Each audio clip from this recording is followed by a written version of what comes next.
ଭୋଗରାଇ ଅଞ୍ଚଳର ସ୍ୱାଧୀନତା ସଂଗ୍ରାମୀ ସ୍ୱର୍ଗତ ରାଧାଶ୍ୟାମ ଦାସଙ୍କ ଧର୍ମପତ୍ନୀ ତଥା ସମାଜସେବୀ ସ୍ୱର୍ଗୀୟା ଭାନୁମତୀ ଦାସଙ୍କ ପ୍ରଥମ ଶ୍ରାଦ୍ଧ ବାର୍ଷିକୀ 7 ତାରିଖ ଦିନ ଭାବଗମ୍ଭୀର ପରିବେଶ ମଧ୍ୟରେ ପାଳିତ ହୋଇଯାଇଛି।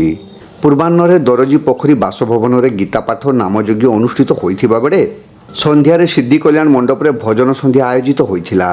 ଏହି କାର୍ଯ୍ୟକ୍ରମରେ ବହୁ ରାଜନୈତିକ ନେତା, ବିଧାୟକ, ପୂର୍ବତନ ସାଂସଦ, ପୂର୍ବତନ ବିଧାୟକଙ୍କ ସମେତ ବୁଦ୍ଧିଜୀବୀ ଗ୍ରାମବାସୀ ଯୋଗଦେଇ ଭାନୁମତୀ ଦାସଙ୍କ ଫଟୋଚିତ୍ରରେ ପୁଷ୍ପାର୍ଘ୍ୟ ପ୍ରଦାନ କରିଥିଲେ।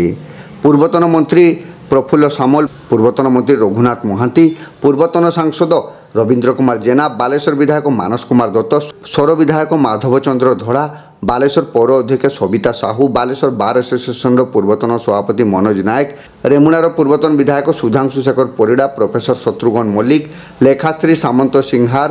ସମ୍ପାଦକ ସମ୍ବିତ ନନ୍ଦୀ, ଆଇନଜୀବୀ ବିଜୟ ପାଣିଗ୍ରାହୀ, ସତ୍ୟଜିତ ମିଶ୍ର, ପୁରୁଷୋତ୍ତମ ବିଶ୍ୱାଳ, ଶମ୍ଭୁନାଥ ମହାନ୍ତି,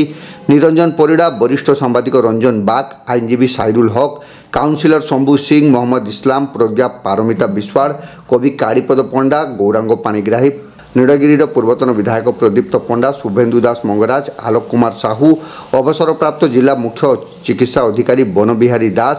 ସାମ୍ବାଦିକ ବିପ୍ଳବ କୁମାର ମହାନ୍ତି, ସାମ୍ବାଦିକ ଗଙ୍ଗାଧର ରାଉତଙ୍କ ସମେତ ବହୁ ବୁଦ୍ଧିଜୀବୀ ଉପସ୍ଥିତ ରହିଥିଲେ।